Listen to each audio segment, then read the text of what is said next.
April scrapbook layout. Can you believe it's April already? I hope you loved your kit. It's bursting with great supplies this month. We've got some absolutely gorgeous stamps and dies. We're going to be time travelling with Sheena this month. They're absolutely fantastic.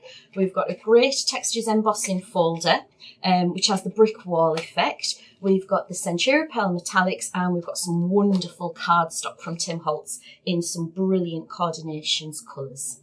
So the layout that we're going to make this month, we are going for a vintage theme this month. And you need to make sure you've got some baby wipes at the side because we are going to be getting a little bit inky this month. Ready to get started?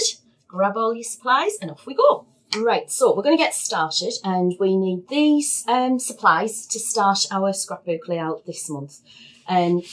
Choose a nice background colour. I've chosen the orange for the background, and then you want a couple of contrasting colours. So I've gone for a nice deep red, which goes really well with the brick wall embossing folder, and then I've chosen another shade of red, which again, those three are going to go beautifully together. And then, so that it all coordinates really nicely, go into your metallics and pull out a couple of the golds. We've got this nice rose gold and we've got a more sort of traditional gold there. What you're also going to need is a sheet of card to stamp on. Now, this side of your 12 by 12 coordinations has a textured finish. What we're going to use for the stamping is the other side. On every single sheet, regardless of the colour, you've got this lovely craft effect on the back. It's beautifully smooth, and the detail in your Sheena stamps is going to absolutely pop on this craft card. So those are the things that you need to get ready.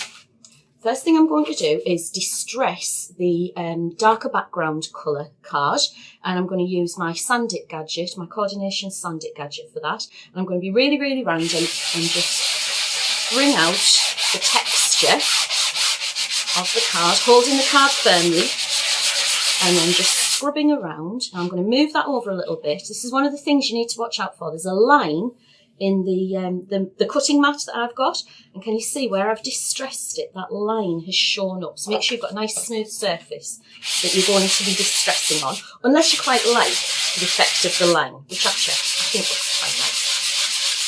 So I've sanded around the edges, and then I'm going to get my dusting cloth, which again is part of the coordinations toolkit. Get rid of all the dust, and that's my beautiful background with a little bit of distressing. I'm not going to add any ink to that, but you could if you wanted to. So then we're going to get some of the cog stamps, which are in your kit. I've gone for one of the larger ones, a medium and a small, and we're going to be really, really random with this. We're just going to get a little bit of brown ink. This one's quite a moist ink, but it works with all of the water-based inks that you've got. I'm just going to use my hands and just press it into the ink. So I've picked up some of the ink on the stamp, and I'm just going to press it down with my fingers and just create a bit of a random background. So again, just pressing it down with my fingers and creating a random background. I'll go in with the larger one. Try and get a little bit more ink on there. And then you've really got to embrace the random result that you're going to get with this. It's not going to be perfect because we want it to be distressed. And I'm just building up a diagonal line here. There's another one. And we'll go to this little tiny one. One there. And then one there. And I didn't even put any more ink on that one. I've just used the sort of what was left over to make a second generation stamp. So I'm going to put those to one side, and then we're going to start building up the layers of the layout. Put my ink over there. I'm going to use my textures embossing folder because I really want to get some layers, some distressing, some texture into this one. This is a beautiful size for a scrapbook layout. It's 8 by 8, and it's going to give us an absolutely wonderful embossed finish. I'm going to pop a piece of the contrasting card inside. Just made it a little bit smaller than the 8 by 8. Then we're going to use our Gemini. So I've got my purple base plate, pop the embossing folder in, printed side to the top so that that shows me where the embossing is going to be raised. And then I've got my cutting mat on top, offer it into the machine, and you'll hear it doing its work. There you go, did you hear the change in the motor? So it's embossing that beautifully. Now I don't need to run it back, and because of the quality of the coordinations and the fact that it's got that craft coloured core, hopefully when it comes out, we should be able to see a little bit of that craft coloured car reveal. There you go. It's the pressure of the Gemini that's done that for me. Pop these to one side. If you can just have a close look at that, can you see we've started to pick up a little bit of the craft card just from that embossed, that one pass embossed. But what I'm going to do is bring that out a little bit more. Use my Sand It gadget again. Look at that, just absolutely pops. And what it's doing is it's bringing out the beautiful surface of that embossed piece of card. Can you see the difference that makes? Absolutely fabulous. And that's going to eventually pop into the middle. Now I'm going to show you a little trick to get this band going down the middle of the scrapbook layout. I'll just turn that around so that you can see it. I want that band going down the middle of that scrapbook layout. And obviously my embossing folder is only 8 by 8, but there's a trick. You see it's got this little hole just here. That little hole is about 4 inches. So if I cut my 12 by 12 card to about 4 inches, I can emboss continuously. So I'll show you how to do that. I'm going to pop it back in, keep it nice and straight and line it up. And then we're going to go again with our purple base plate, clear cutting mat on top. And I bet some of you are working out exactly what I'm going to do. I'm going to pop it through the Gemini, and hear it doing its work again. And when it pops out, I'm going to take the card out and reset it so that we can emboss that bottom piece of card. So I've got that beautiful embossed detail, and all I'm going to do is pop it through and then line it up. Now, because it's quite a random pattern, as long as I get that lined up so it's straight, you'll barely be able to see the join. So keep that nice and straight and then pop that. That's if you put your clear plate on top. I did that deliberately just to see if you were watching, to make sure that you would all say, shouldn't put a clear plate on. And then when that comes through, that's going to have embossed the whole of the strip. And we should barely be able to see a join. There you go. Look how perfect that looks. You would never realise that there was a join in there. So again, I'm going to get my Sand It gadget, a little bit of a distress. And then because I've revealed that craft core, use my duster again to get rid of those little parts. And because I've revealed that craft core, what I can also do is go in with my ink and really, really make it pop. So we're really going for a distressed effect here, and I'm just going straight on with the ink. And what you can use a tool if you want to, and if you get a bit there, like there, where I've put too much down, all you're going to do is use your finger, pick it up, rub it in, move it around. And I've got some on my fingers, so what I can do is go on here, just use my finger if I want to, just to make that design really, really pop. So you can keep on going with that.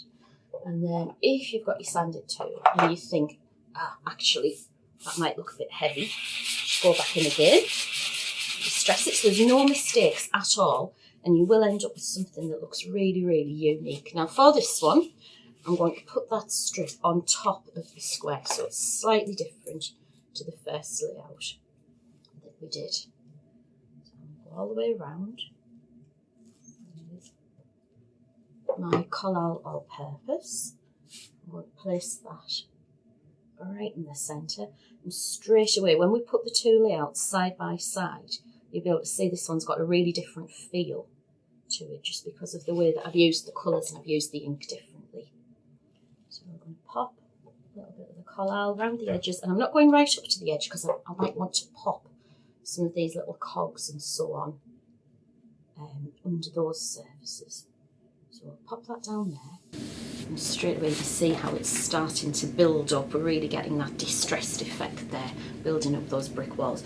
So I'm going to get some of the beautiful Century Pearl metallics. I've gone for the rose gold and the more sort of traditional gold. We're going to run those, exactly the same thing, run them through the embossing folder. I've cut these down to sort of 2-inch strips, just less than 2 inch. Run them through the embossing folder, run them through the Gemini. I've added a little bit of ink over the top, but it will distress as well. So if you've got your coordinations tool, your Sand It gadget, you're go. I can take the top off and it's going to take, can you just see that? It takes that metallic part off and reveals the white core. And if you think that's too harsh, again, you can go in with your ink and you can just distress it. So you can really, really play. It's just all about building up the layers. Don't be frightened to just have a go. Don't worry about getting it absolutely perfect because it doesn't want to be perfect. It's meant to look really, really distressed. It will be unique and it will be individual. Now on this one, I'm only going to put 2 Centura Pearl metallic layers. On the original one that I showed you at the beginning, there are 3 layers. And all I'm going to do, I'm going to be really, really random. It's going to be completely different to the first one that I showed you, but using exactly the same way of building the layout up. So that's Collal all-purpose there. And then this is why I didn't go all the way to the edge. Oh, I don't like that there. I'm going to put it here.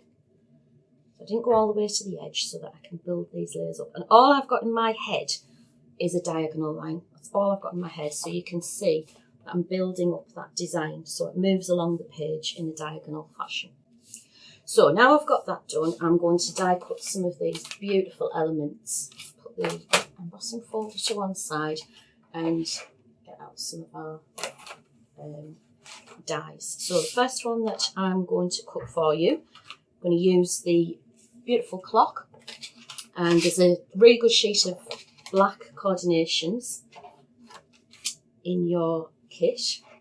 So you're going to pull that out and that's going to make the dark ink pop. So I've got my plastic plate and then I've got my card that I'm going to cut into, I've got my die, plastic shim, magnetic shim, purple base plate, offer it into the machine and that's going to cut absolutely beautifully. And once we've cut that, we're going to end up with a beautiful die cut like this, and you're going to need 2 of those for the layout. Out. Of course, I could have used the reverse feature there if I'd wanted to. So I'll take this one out and pop it through. And then when that comes out, I'm going to have a beautiful die cut. Just get this one out.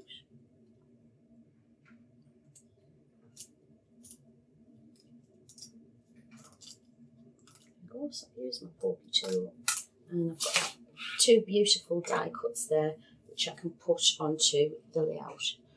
The other thing that I'm going to die cut, I'm going to pop on the Centura Pearl Metallics and then just all of the cogs, all of the pipes, just get all of your dies, and if I was you I would do this 2 or 3 times.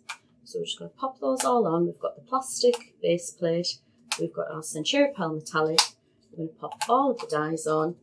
We're going to run them through in exactly the same way as we ran the clock through. So it's plastic base plate, plastic shim, and then we've got our magnetic shim and our purple top plate. And when they come through, they are going to look like this. Now, I would like you to do this a couple of times so that you end up, while you're die cutting, you end up with a really good little supply of cogs and pipes that you can use on layouts to come. So while you're die cutting, cut out a few.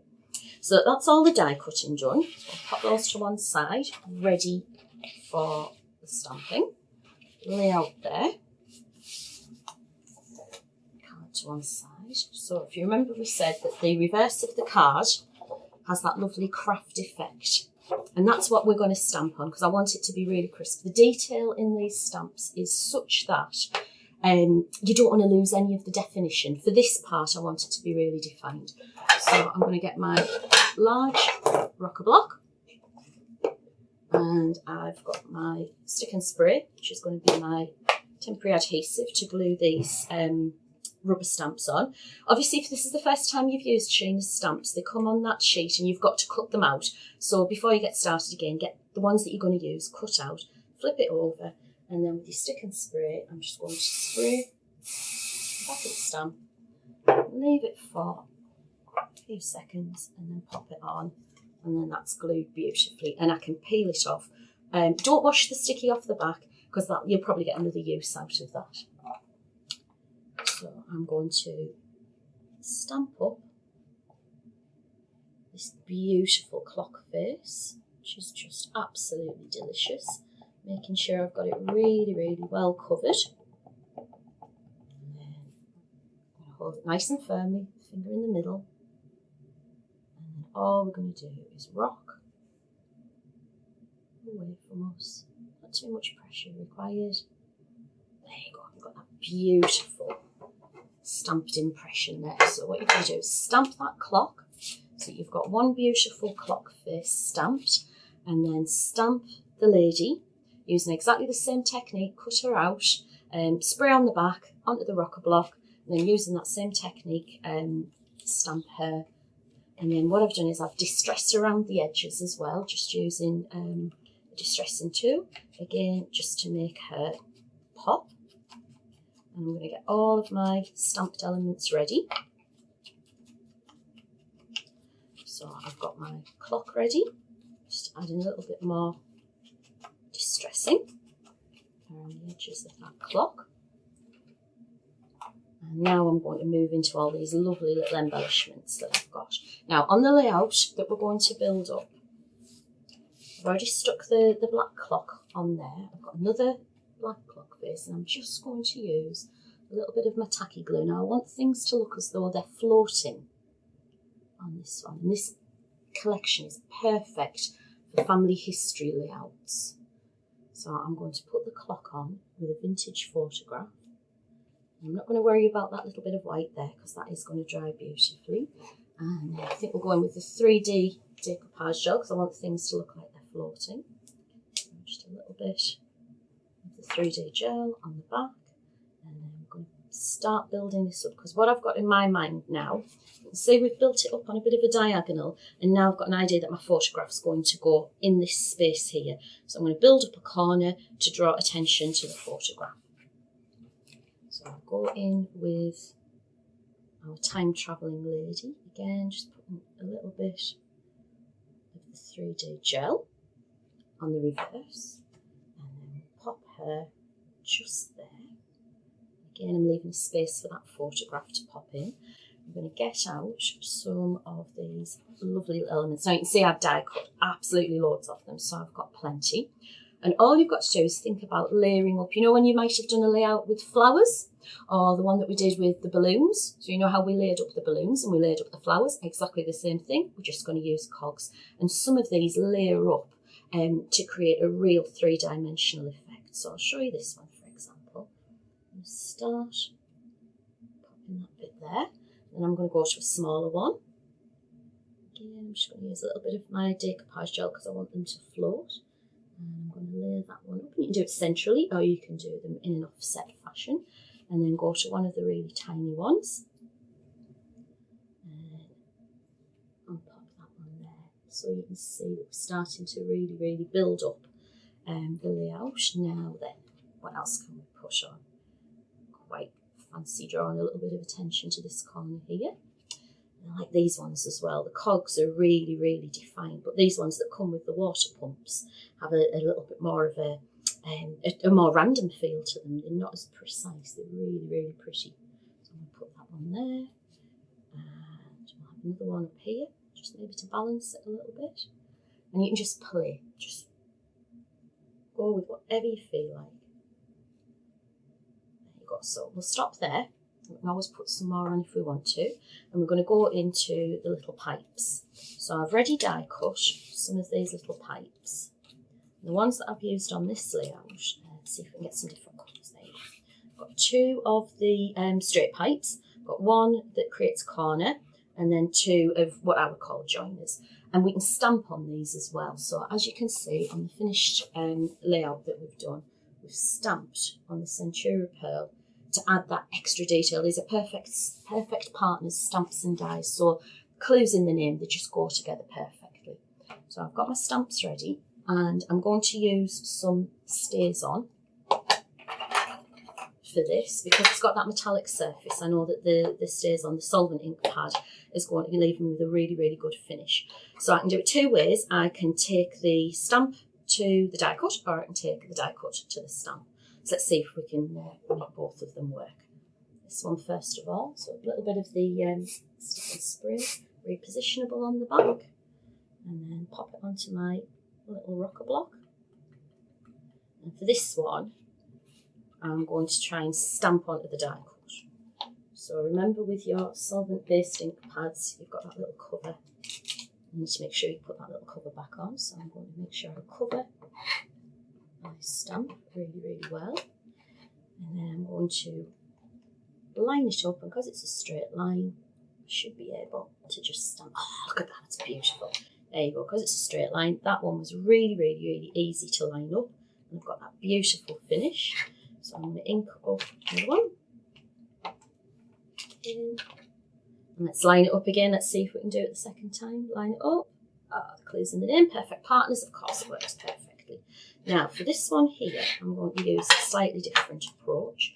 I'm going to take the die cut to the stamp. So we'll put the repositionable adhesive on top. Oh, and on my fingers. And pop it on there.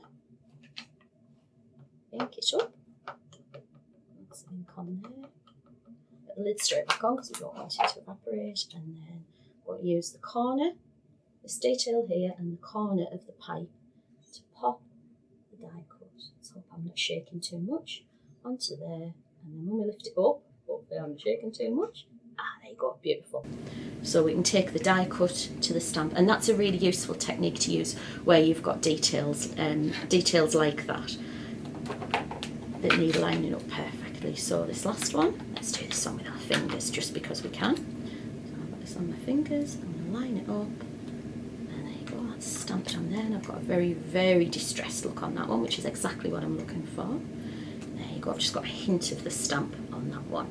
So that's 3 different ways that you can use those stamps. So now I've got all of those bits and sticky fingers, I can start to build up some details down here. Again, drawing attention to the photograph. So put the pipe on, and this really, really appeals to me, being able to build up pipe work. Can you imagine making a layout where you've just built the pipes up all the way across it and used, or maybe make them as a picture frame, put them together and make them as a picture frame. Fantastic. Because I don't know about you, but I've got loads of vintage photographs in backyards in the northeast where you can see drain pipes and brick walls, and these are just absolutely perfect for vintage layouts. So we've got that corner there, and then these 2 here, I'm just going to pop. Now you can keep going with this. I mean, once I've sort of given you some hints on how to use these things, you can really go for it with your layout. But I'm just drawing a little bit of attention to the photograph, and I've got my photograph ready, all mounted up. So this is my mum when she was a lot younger, with a brick wall in the background in the back of a northeast mining village terraced house. So I've got my decoupage gel on the back, and I'm just going to pop that just behind, because she's a strong woman, my mum, and I think this wonderful time traveller lady is a strong woman as well. So it's like my mum as a child, my mum looking at me now, giving me some good strong advice. Made a journal card. Watch the January video that we did, because we show you how to make one of these little journal cards. It's exactly the same technique with a lovely craft surface for writing in. That's going to pop in beautifully just under there, using the same distress techniques so I can tell the story. And there's one thing about Shayna's stamps, these time traveller stamps have just the most perfect phrases, and I didn't have any problem whatsoever finding a title for my page. So I've got, you'll never just find time, you have to make it, mounted up, stamped the same way on our rocker blocks. So I'll decoupage that up, and this again, it's like somebody giving a little bit of advice for the future. And then the title, time, you'll never just find time, you have to make it. So I'm going to pop that up there so it looks like it's sort of popping out of her head. Now, as I'm looking at it, I'm thinking, don't really like what's going on here. There's a bit of a gap. So all I've got to do, you know those cogs that I suggested you cut out, loads and loads and loads of those cogs? I'm just going to pop a couple of those little cogs just in there. Got a bit of wiggle time with that, just to sort of fill the gap a little bit. And I could keep on going, but I'm going to stop because I want you to be really, really creative. I want you to put your layout together. So that's the one that we've just finished, and you use exactly those techniques to create this one. You can see I've put more layers in this one. That's where you come in with your creativity. So I've got some more ideas for your inspiration. That's the layout that we've just done today. So I'll pop that one to one side. And then we've got these beautiful blue tones in the kit. So again, exactly the same layout structure. So you've got that just short of 8 by 8 panel. You've got that 4-inch strip using the trick that I taught you with the embossing folders. And then we've got some of the Century pearls, die cuts, and then I've kept the title the same because these are a bit of a series of photographs. So look how different it looks in the blue. And then I've gone with a bit more of a silver tone with this one. Again, I really went distressed with this one. What I've used here, I haven't used the solvent-based ink pad on this one. I've used a water-based ink pad and left it to dry, which is why you've got that sort of blobby effect there, which again, I really, really like. And I just love this die, absolutely fantastic die for vintage layouts. And now I want you to play. I want you to feel really, really confident with these stamps. This is just a sheet of 12 by 12 card, completely plain. I've used Sheena's wonderful stamps, nothing else, just to create this layout. Think about that diagonal line that we did, just a diagonal line of cogs, stamp the lady on, and then we've got another diagonal line of photographs, and that makes a really beautiful layout. And this is where you can start getting really, really creative. Because this beautiful lady here, you can do different things with this beautiful lady. You can stamp her on the smooth side, like I've shown here, but stamp her on the other side of the card, and you're going to get that lovely, you're going to lose a little bit of definition because of the textured card, but you're going to get that lovely distressed finish. You can stamp her and emboss her, so I've used gold embossing powder there, and that will go beautifully with your Century Pearl metallics. And then on this one, I don't claim to be the best colourist in the world, but I do like having a go, and that's what I want you to do. I want you to have a go. So here I've just used my Colorista pens, and I've just coloured her in and used some blending techniques. Here, Colorista pencils, again using some blending techniques, and they would look lovely to make sure that the layout matches my photograph, the papers I've got and the tones that I've got. And then just one last thing so you can get really, really creative. Your embossing folder, you can do it so that you've got the embossed surface, and you can do it so that you've got the debossed surface. And this really pops when you use your Coordinations sanding gadget. So if I sand on the top of this one, you can see it's the cement that's starting to pop here. We've got the cement popping out. But if I sand this one, you should be able to see, I mean, I could keep on going, but you get the idea. It's the bricks that are going to pop with this one. So what we want you to do this month, we want you to get really creative and do the layout that we've created in this video. But we want you to feel really confident about getting these stamps out, getting really, really inky, doing lots of die cuts, and just experiment. There are no rights or wrongs. It's just what you create. So I hope you've enjoyed April. Can't wait for May. I'm really looking forward to joining you again. I'll see you in the Facebook event where I'm looking forward to seeing all of your layouts that you're going to share. See you next time. Bye.